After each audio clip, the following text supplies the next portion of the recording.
guys, it's me again from The Real Me Naturally, and it's Rena with Me Talk. And today I am doing part two of the How to Stay in Your Marriage. Now, my topic was saying, let's talk about it. So, what we're going to do today is we're going to talk about it. So, let's get into it. So, today we will be talking about love. Yes, the four-letter word love. And we will be talking about trust, honesty, and faithfulness and loyalty. And as you can see, all those tie in there together. So, so this is what we're going to be talking about today. And if you want to see that, please stay tuned.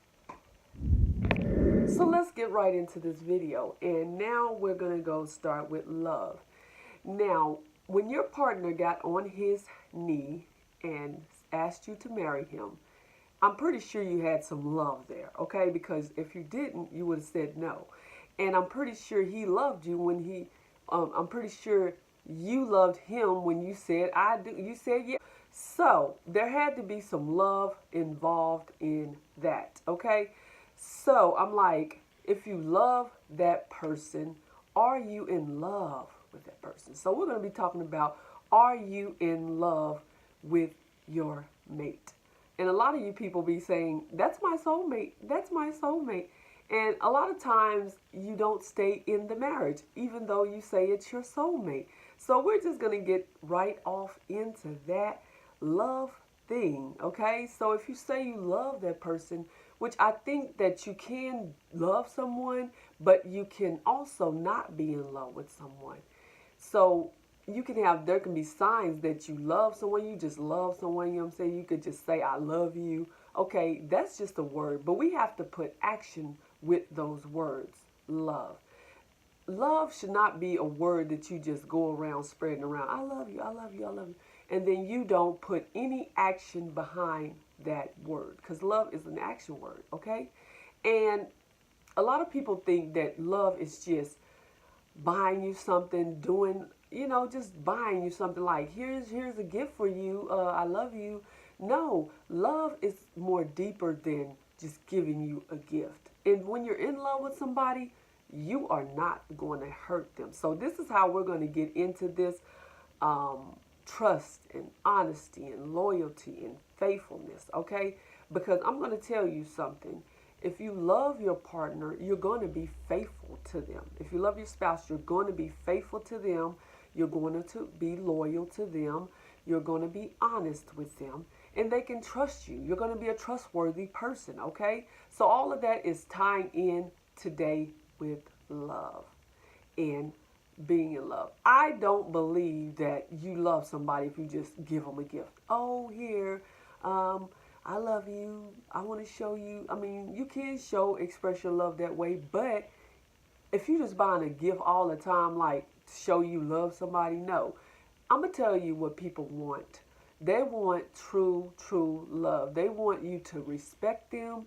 They want you to be faithful to them. They want you to be loyal to them.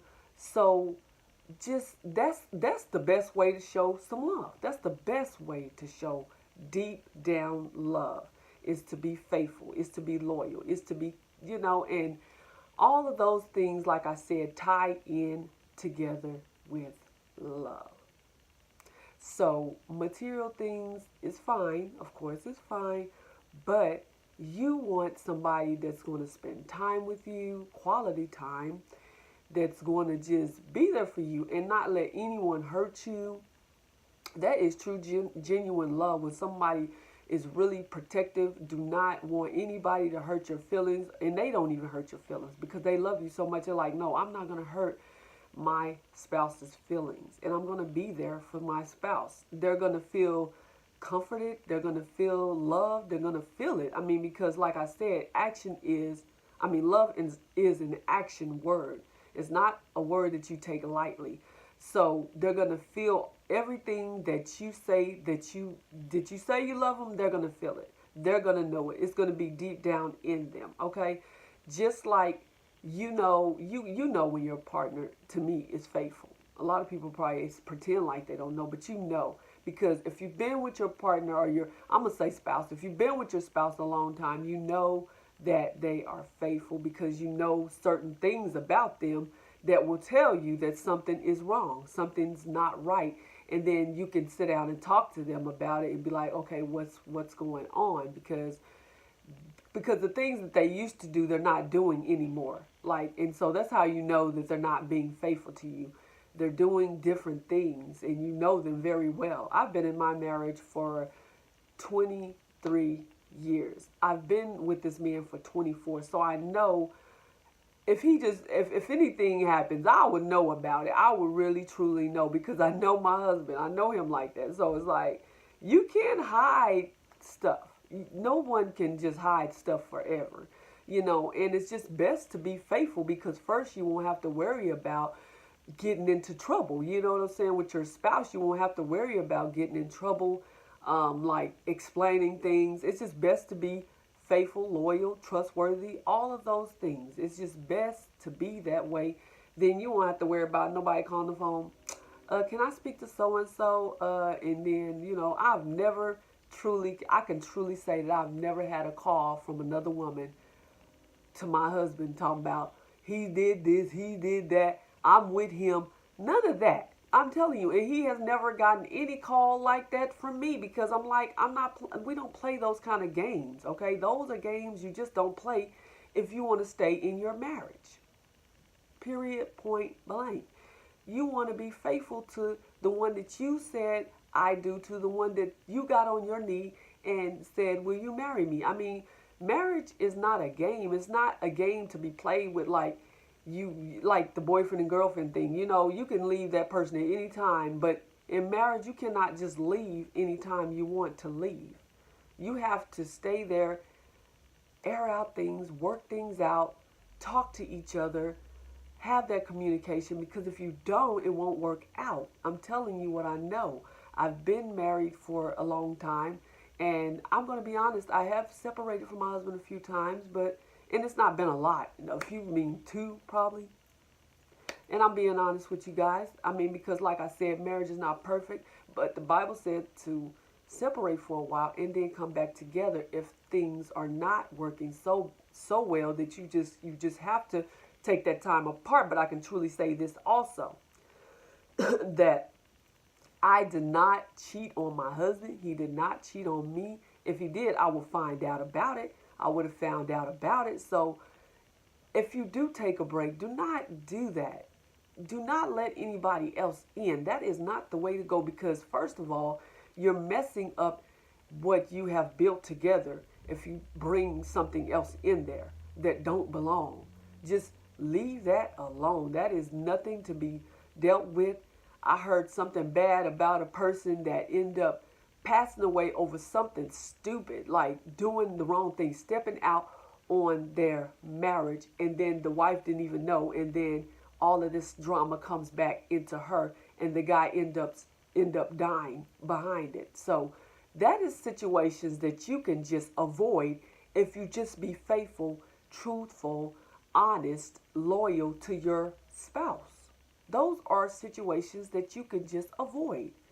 Now, those are big situations that you can avoid if you just be there with your spouse, okay? I'm telling you, be there for them, love them, be in love with them, and don't hold your heart from them. Let them have your heart. If you've been with them so long, you don't guard your heart from them. Love who you are with. Be faithful who you are with. And I'm telling you, you will have a long-lasting marriage. Like I said in part one, you need to take a vacation. You need to spend time together. You need to go on dates. You need to do things that make you happy together. And you need to sit down and talk. I'm going to give y'all some pointers. Me and my husband, we have pillow fights. We have good fun when the kids are away. And they're about grown, so they're going to be out of our shoes forever. So we are going to be trying to travel more with each other and just spending more time with each other, since they're going to be out the house. We'll have one left to go, and we can just enjoy each other. So what I'm saying is, have fun. enjoy each other, love each other, and be there for each other in everything. And I'm telling you, you will have a long, healthy relationship, a long, healthy marriage.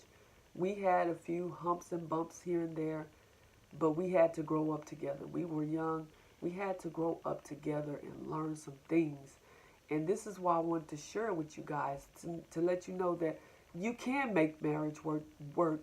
It don't have to be a divorce. It don't have to be those things. We did not, divorce was not an option for us. It was not. You know, like I said, a separation is good for a little time, but you come back together, but you do not do unfaithful things. You do not go out there and be with somebody and you know you're still connected to the person that you are with. Especially if it's not a divorce in there. No, you can't say, okay, we were separated at that time. No, not if you're married. You're still connected. You still have those papers. You still have all of that. And you still have your children. And you don't want to mess that up with your children. Like, you know, and they shouldn't know anything anyway. But I'm just saying, I really want to thank you all for joining me on today on Me Talk. And please join me again because I will have more topics about this. Thank you so much and bye-bye.